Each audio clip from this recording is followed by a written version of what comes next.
Alô, galerinha do canal Bionline, professor Marcos André, tudo bem?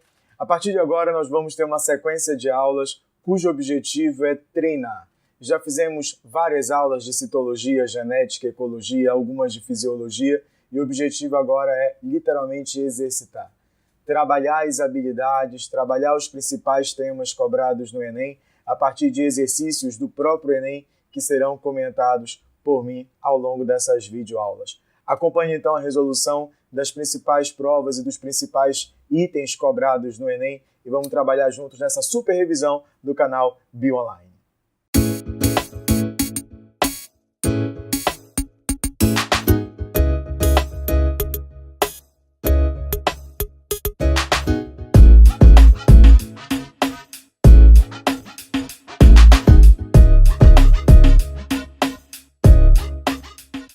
O objetivo das nossas aulas agora é justamente trabalhar um pouquinho as principais questões do Enem dos últimos anos, assim preparando, revisando, fazendo uma revisão bem específica para a prova que você vai fazer de Ciências da Natureza e, obviamente, de Biologia no dia 11 de novembro. Tenho certeza que se você acompanhar essas aulas, revisar aqui com o canal Bionline, você vai ficar muito bem preparado para fazer uma excelente prova de Biologia no dia 11 de novembro pelo Exame Nacional do Ensino Médio, assim como também você vai estar habilitado a fazer qualquer tipo de prova de biologia nos processos seletivos Brasil afora. Então vamos lá juntos no canal Bionline e vamos fazer uma aula super bacana sobre resolução de itens de citologia para o Enem. Galerinha, fiquem atentos que no Enem é diferente o nível, o estilo de cobrança, né? Ele é baseado em habilidades, então o mesmo item pode abordar vários objetos de conhecimento simultaneamente. Então a gente vai aqui começar a discutir esses itens. E o primeiro item que eu vou trazer, vai aparecer aí na imagem para vocês, é o item de 2016. Um pesquisador preparou um fragmento do caule de uma flor para que pudesse ser observado. Também preparou um fragmento de pele para observar em microscopia óptica. Mas ele misturou essas amostras. Ele quer, na verdade, separar as amostras das células da planta, bem como também das células do rato. Dá uma olhadinha para mim agora. É fundamental que você entenda para resolver esse item conceitos básicos da citologia. Não esqueçam que os organismos são formados por células. Existem as procarióticas, sem carioteca, organelas membranosas, e as eucarióticas, com carioteca e organela membranosa. Fiquem atentos nessa diferença em relação aos ribossomos, que estão presentes nos dois padrões de organização celular.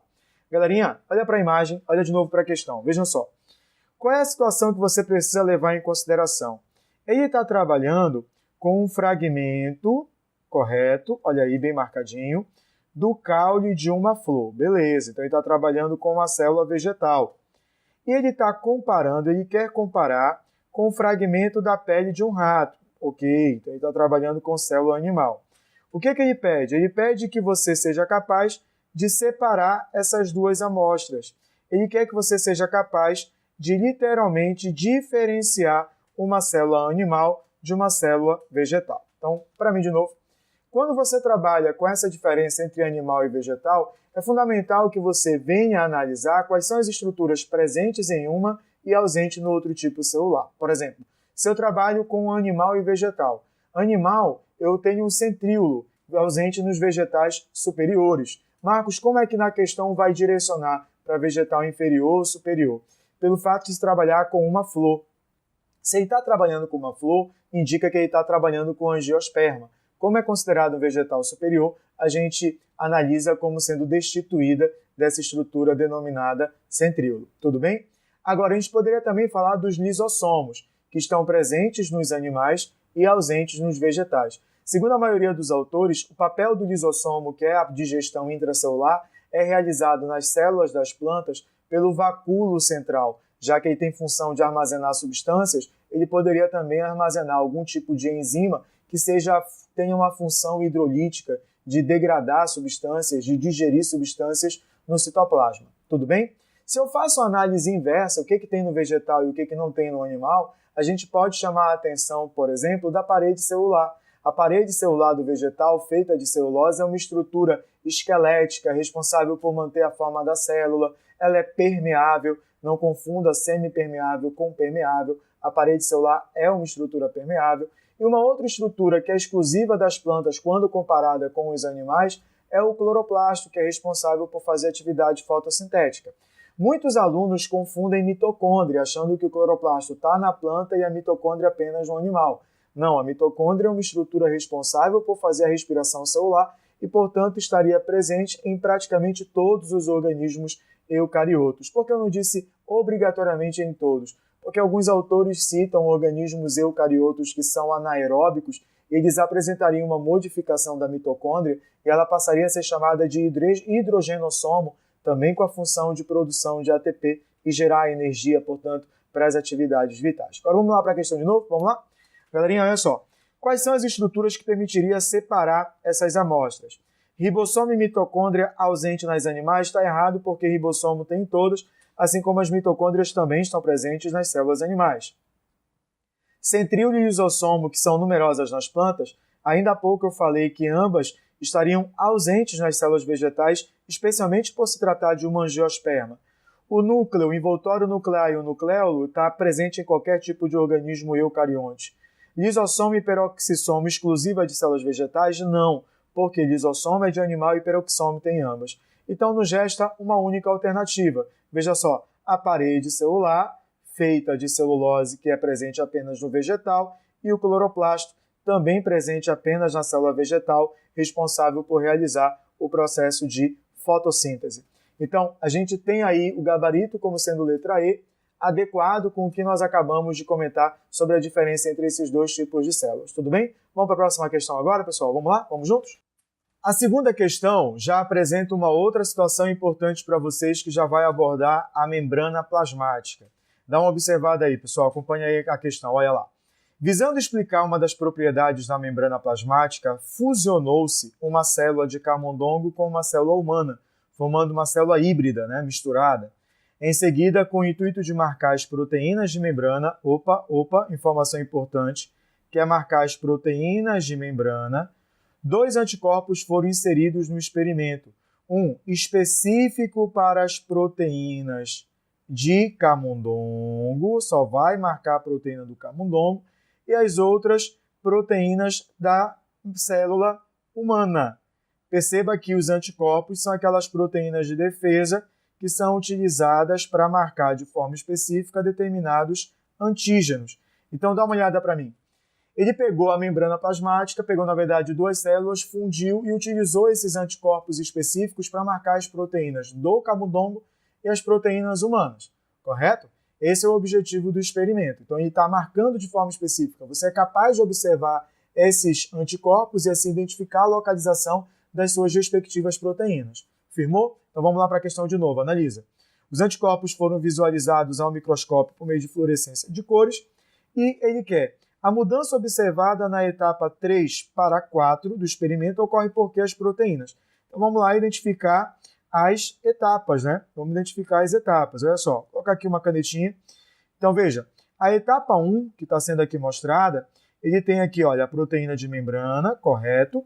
Ele pegou aqui a célula do camundongo, aqui ele pegou a célula humana e fez a fusão celular. Beleza? Em seguida, como ele fez a marcação, olha como essa célula híbrida tem bem destacado aqui, pessoal. Desse lado, eu tenho aqui, as proteínas do camundongo, que serão marcadas por esse anticorpo bem aqui. E aqui do outro lado, vamos mudar aqui a cor. E aqui do outro lado, eu tenho a célula humana, cujas proteínas serão marcadas por esse anticorpo bem aqui. Então, o que a gente observa? Que na etapa 3, olha o que acontece. As proteínas humanas estão aqui deste lado, correto? Enquanto que as proteínas do camundongo estão do outro lado, bem aqui. Beleza? E aí o que ele pede? Ele pede a mudança observada da etapa 3 para a etapa 4. Mas olha o que a gente observa na etapa 4. Olha aqui, aqui eu tenho proteína de camundongo, aqui eu tenho proteína de camundongo, aqui proteína de camundongo. Veja que interessante. Ao lado, eu tenho proteína de quem? Do ser humano. Olha aqui, proteína humana, proteína humana, proteína humana. Tudo bem? Então deu para acompanhar o que aconteceu? Eu vou passar aqui o slide, vou passar aqui, ó, para você observar a mesma questão, né, a mesma imagem, e agora a gente vai analisar. Tudo bem? Eu vou voltar à imagem anterior. Então olha para mim agora. O que nós observamos? Que inicialmente as proteínas humanas e as proteínas do camundongo elas estavam separadas, correto? Os anticorpos demonstraram isso. Com a etapa 4, o que aconteceu? Essas proteínas se misturaram. Aí a gente tem que trabalhar com a estrutura da membrana plasmática. A membrana plasmática ela é feita basicamente de lipídios e proteínas. O principal tipo de lipídio, especialmente nas células animais, é o fosfolipídio, que tem uma cabeça polar e uma cauda apolar, que em ambiente aquoso forma uma bicamada de fosfolipídios. Bicamada de fosfolipídios. E nessa bicamada de fosfolipídios ficarão as proteínas mergulhadas, desde que sejam proteínas, né, desde que sejam proteínas integrais da membrana. Vai subir agora, pessoal, a indicação da minha aula sobre estrutura de membrana plasmática, que é bem interessante você acompanhar caso pinte uma dúvida. Tudo bem? Então pode aí dar uma clicadinha, né, e assistir a aula sobre membrana, estrutura de membrana plasmática. Continuando aqui um raciocínio que é importante. O modelo proposto por Singer e Nicholson lá em 1972, ele foi baseado em hemácias, né, baseado em glóbulos vermelhos. Eles demonstraram que a bicamada de fosfolipídios ela era fluida, ou seja, as estruturas, os componentes bioquímicos que compõem a membrana plasmática, eles não são estáticos, eles se movimentam no plano da membrana, o que foi observado nesse experimento. Esse experimento ele demonstra que a membrana ela é fluida, que os componentes da membrana não são estáticos, que eles ficam se movimentando no plano da membrana. Tudo bem? Esse é o objetivo de um experimento como esse. Então vamos analisar as possibilidades de respostas? Vamos lá? Vamos juntos? Olha só. A mudança observada na etapa 3 para a etapa 4 do experimento ocorre porque as proteínas. O que eu acabei de colocar, pessoal? Vejam, as proteínas, literalmente, elas estão misturadas. Olha aqui, ó, em azul são as proteínas humanas. Elas estão misturadas. Elas se movimentaram no plano da membrana, porque anteriormente elas estavam isoladas no pontinho delas. Olha aqui, ó. Aqui eu tenho a membrana, aqui eu tenho as proteínas humanas. Olha como elas se difundiram. Olha como o que aconteceu também com as proteínas do camundongo. Acompanhe, ó. Olha as proteínas do camundongo. Também se difundiram pela membrana. Isso mostra que essas estruturas, elas não são estáticas, elas são dinâmicas. Elas se movimentam no plano da membrana, né? Elas se movimentam na monocamada lipídica. Isso dá a ideia de que a membrana plasmática é fluida. Então, olha o que diz a letra B. Permanecem confinadas em determinadas regiões? Não. A letra C, auxiliam o deslocamento dos fosfolipídios? Não. A letra D, são mobilizadas em razão da inserção de anticorpos? Nada a ver. A letra E, são bloqueadas pelos anticorpos? Pelo amor de Deus, não pira o cabeção. Resta o quê, pessoal? Letra A, movimentam-se livremente no plano da bicamada lipídica. Tudo bem? Deu para entender? Vamos agora para a terceira questão, pessoal? Vamos lá juntos? Vamos lá? Vamos lá? Galerinha, a terceira questão, acompanha aí na imagem.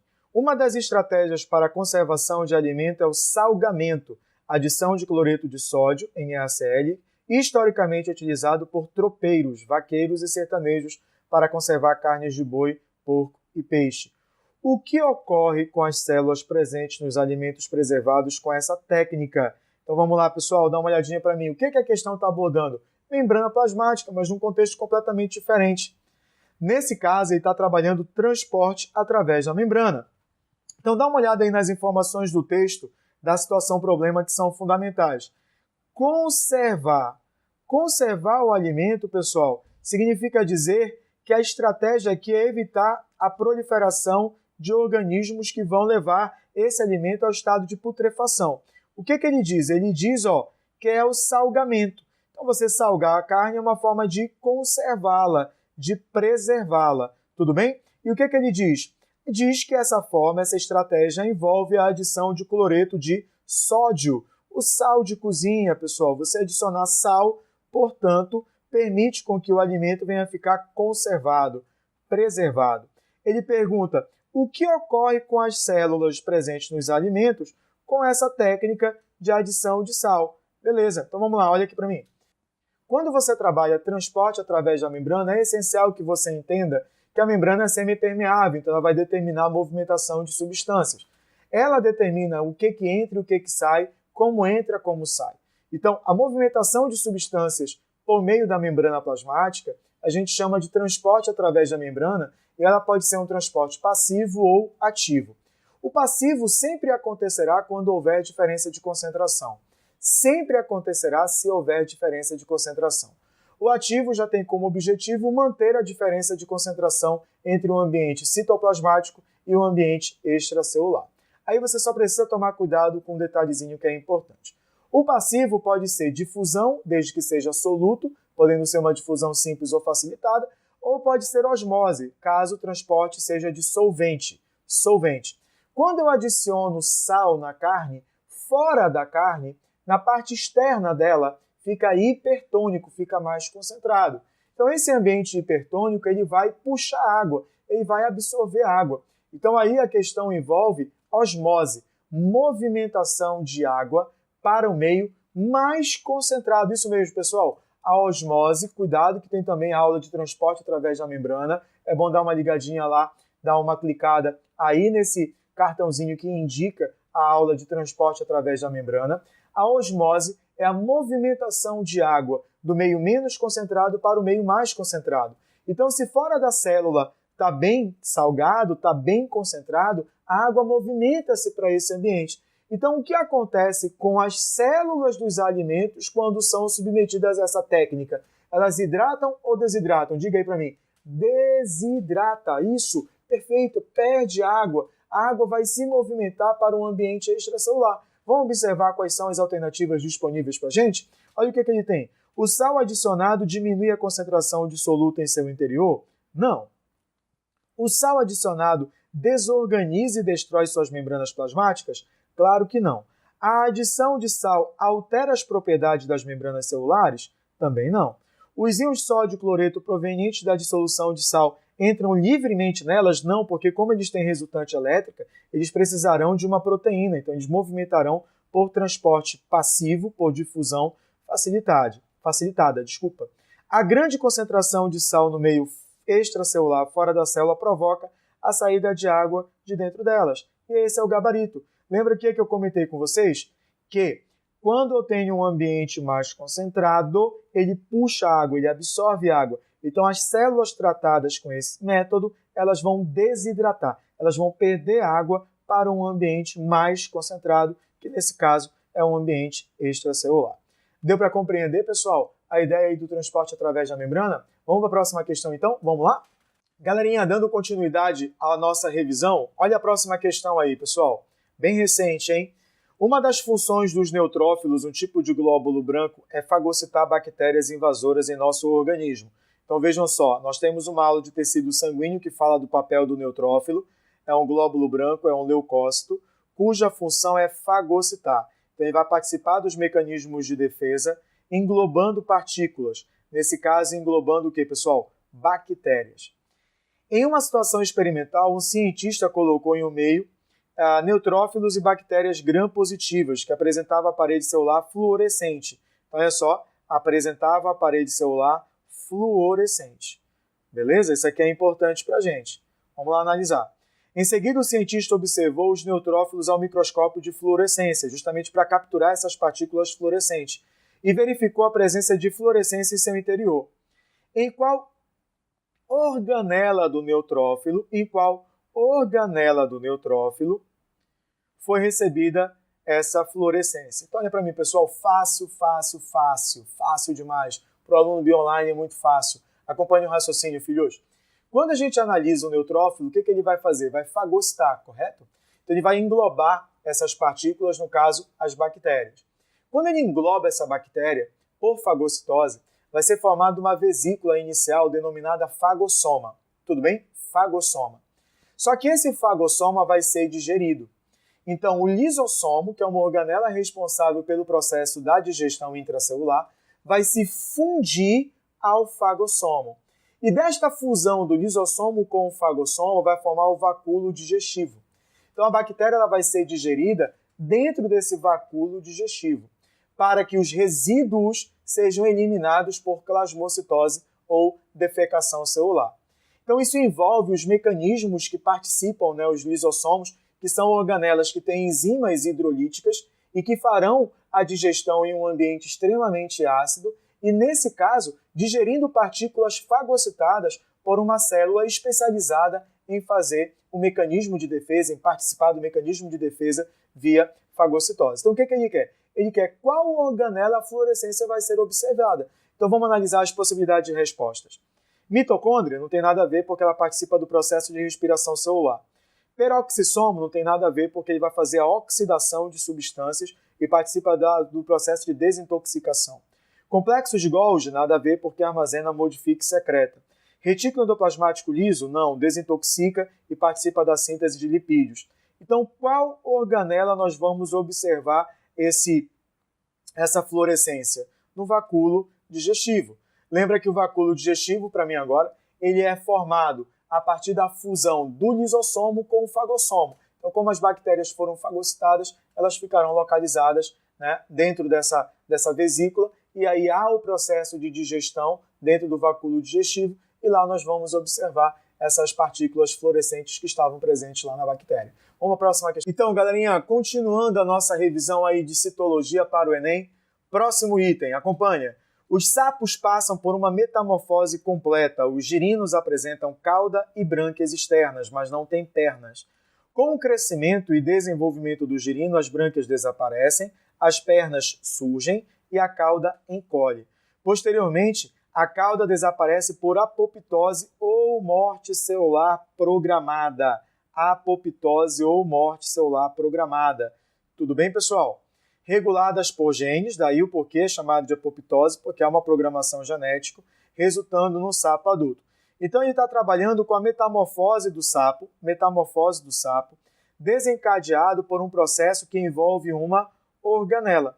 Então o que ele está perguntando? Qual é a organela que participa dessa degradação da cauda do girino no processo de metamorfose? Vamos dar uma olhadinha para mim. É fundamental que você entenda que algumas organelas desempenham mais de uma função. Ainda há pouco, na questão anterior, nós falamos do lisossomo, que tem como função fazer o quê? A digestão intracelular, correto? Agora, pessoal, também é uma função lisossômica, porque quando o lisossomo degrada uma partícula que a célula obteve do ambiente, isso é chamado de heterofagia. Mas quando o lisossomo degrada uma partícula da própria célula para renovação de estrutura celular, chamamos de autofagia. No entanto, os lisossomos também têm um mecanismo denominado de autólise, onde há a ruptura da membrana lisossômica e a destruição da célula. Nesse caso da metamorfose do girino, que é um processo apoptótico, nós temos o papel do lisossomo em destruir essa célula por uma programação genética. Então vamos para as alternativas que são possíveis? Ribossomo, lisossomo, peroxissomo, complexo golgiense e retículo endoplasmático. Aí para você, aluno bioonline, fica fofo, né? A alternativa que você deve marcar, obviamente, é lisossomo, que é o processo da digestão intracelular. Galerinha, vamos passar para a próxima questão. Vamos lá, olha só. Companheira viajante, suavemente revelada? Bem, no interior das nossas células, uma clandestina e estranha alma existe. Silenciosamente, ela trama e aparece cumprindo seus afazeres domésticos cotidianos, descobrindo seu nicho especial em nossa fogosa cozinha metabólica. Então, essa organela trabalha com metabolismo, mantendo entropia, entropia, energia, em ciclos variáveis noturnos e diurnos, ou seja, trabalha durante o tempo todo da célula. Raramente ela nos acende, apesar de sua fornalha consumi-la. Então significa dizer que libera muito calor. Sua origem microbiana, uma suposição. Por quê? Porque provavelmente essa organela era, milhares de anos atrás, micróbios. Julga-se adaptada às células eucariontes. Nós vamos encontrá-las nesse padrão de organização celular. Escrava, uma serva a serviço de nossa verdadeira evolução. Que poético, né? Que fofinho. Pessoal, olha só. Qual é a organela que esse texto está fazendo referência, né? Olha para mim. Energia, libera energia, calor. Está associada a micróbio que provavelmente estabeleceu uma relação simbiótica há milhares de anos atrás. Não tem uma outra organela, né, alunos? Não tem outra organela, né, galerinha? Qual é a organela aí associada? Seriam as mitocôndrias. Então, vamos para as possibilidades de resposta. Olha lá. Centríolo, nada a ver. Lisossomo, não viaja. Complexo golgiense também não tem nada a ver porque armazena, modifica e secreta. Retículo endoplasmático liso também não tem nada a ver. Então, gabarito desse item, mitocôndria. Tudo bem? Vamos passar para a próxima questão agora, pessoal? Vamos lá? Vamos lá, galerinha. Continuando. As proteínas de uma célula eucariótica possuem peptídeos sinais, que são sequências de aminoácidos responsáveis pelo seu endereçamento para as diferentes organelas, de acordo com as suas respectivas funções. Um pesquisador desenvolveu uma nanopartícula capaz de carregar proteínas para dentro de tipos celulares específicos.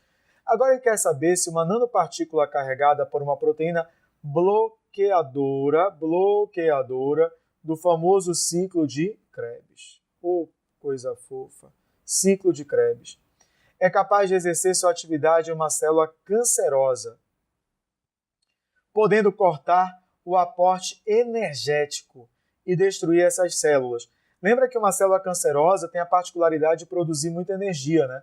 Então ela aumenta o burst oxidativo dela, então ela vai gerar muito mais calor, e aí se você bloquear o ciclo de Krebs, segundo a ideia apresentada na situação problema, ela deve, de repente, destruir essas células, né, cancerosas. Ele quer saber, na verdade, se essa proteína bloqueadora, em qual organela ela vai atuar. Então dá uma olhadinha para mim. Se eu falo de ciclo de Krebs, vem imediatamente um processo famoso de respiração celular, correto? E a respiração celular é função de qual organela? Mitocôndria. Então dá uma olhadinha aí na imagem, pessoal, dá uma olhadinha na questão. Qual é a organela que essa proteína vai atuar? Lá na mitocôndria. Então dê uma olhadinha para mim. O processo de respiração celular é dividido em 3 etapas. A glicólise, que acontece no citoplasma em condições completamente anaeróbicas, o ciclo de Krebs e a cadeia respiratória que acontecerão dentro da mitocôndria. O ciclo de Krebs na matriz mitocondrial e a cadeia respiratória com a fosforilação oxidativa na crista mitocondrial. Só fiquem atentos que o processo de fermentação e respiração eles são muito próximos por gerar energia, embora a quantidade de energia liberada seja significativamente diferente, mas acima de tudo também, pessoal, pela primeira etapa, que é a glicólise. Então a glicólise ela vai formar o ácido pirúvico. Se esse ácido pirúvico ficar no citoplasma, vai para o processo de fermentação. Mas se ele eventualmente entrar na mitocôndria, ele vai para a respiração aeróbica.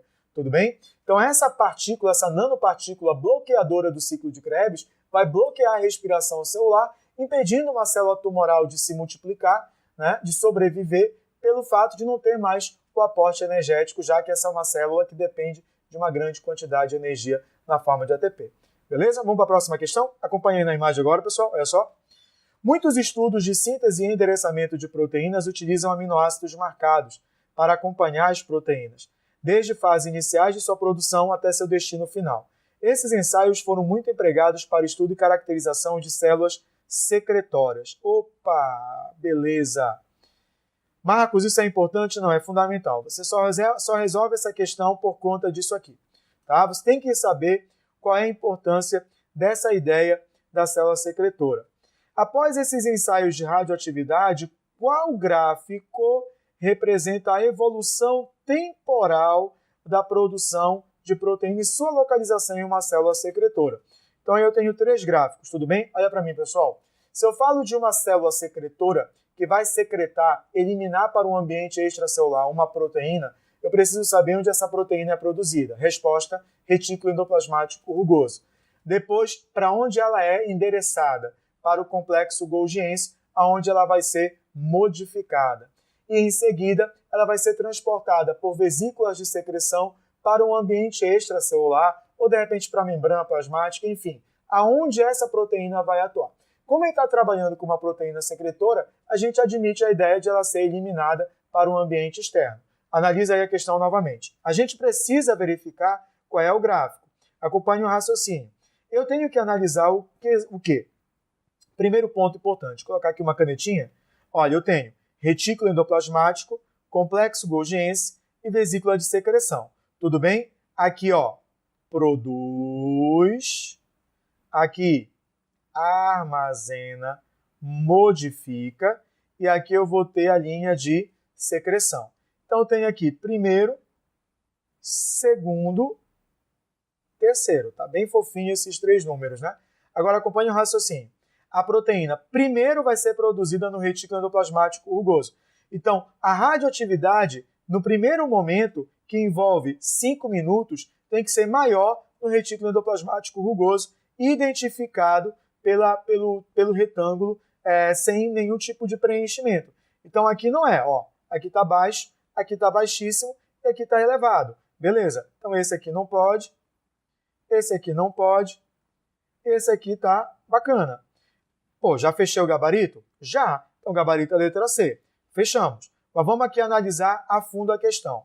Depois que a proteína é produzida no retículo, ela é transportada para onde? Para o complexo golgiense. Então, o tempo de 10 minutos, eu preciso ter maior marcação no cinza. Olha aqui, ó, o cinza no tempo de 10 minutos, beleza. Aqui, ó, sai e aqui, beleza.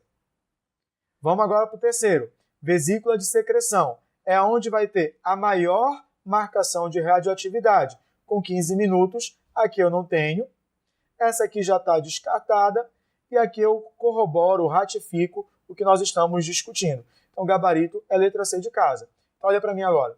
Qualquer tipo de questão que aborde vias de secreção celular, primeiro produz um retículo endoplasmático rugoso, depois vai para o complexo golgiense e, em seguida, é eliminado por vesículas de secreção, ou então pode ser direcionada à membrana plasmática. Vamos para a próxima questão agora, pessoal? Vamos juntos? Olha lá. Normalmente, as células do organismo humano realizam respiração aeróbica, na qual o consumo de uma molécula de glicose gera 38 moléculas de ATP. Contudo, em condições anaeróbicas, o consumo de uma molécula de glicose pelas células é capaz de gerar apenas 2 moléculas de ATP. Opa, vamos lá. Olha aqui, pessoal. Em condições aeróbicas. Estou escrevendo aqui com o mouse, por isso que está horrível, tá, pessoal? Para cada uma molécula de glicose, para cada uma molécula de glicose, eu tenho a produção de 38 moléculas de ATP. Vai ficar esse garrancho mesmo, tá? Feito é melhor que perfeito. Beleza? Agora, em condições anaeróbicas,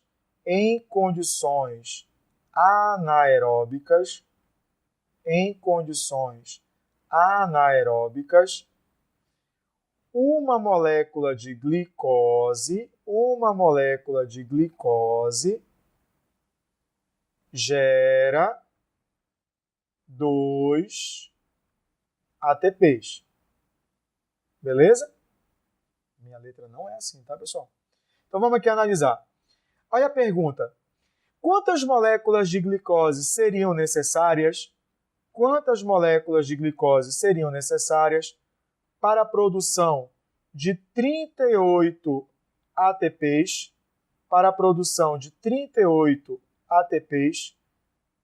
em condições anaeróbicas? Então, a gente fazendo essa regra de 3, a gente vai chegar a um total de 19 moléculas de glicose.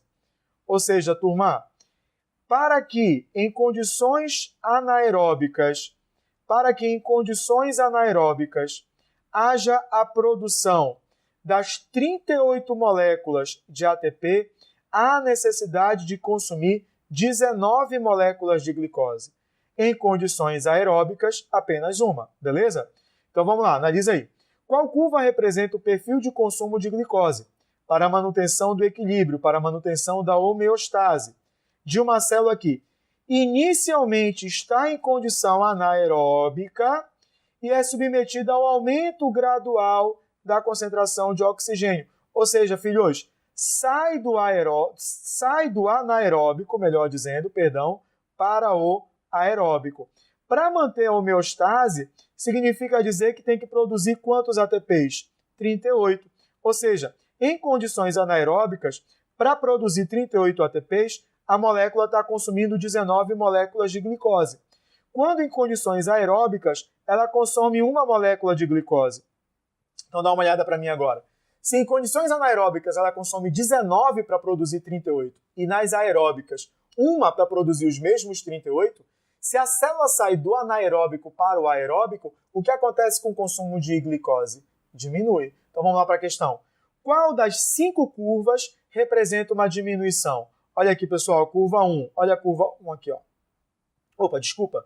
A curva 1 aqui em cima está constante, a curva 2 aqui embaixo está crescente, olha a curva 3 está oscilando, a curva 4 também está oscilando uma menor proporção e a curva 5 ou a linha 5 está decrescendo. O que a gente entendeu?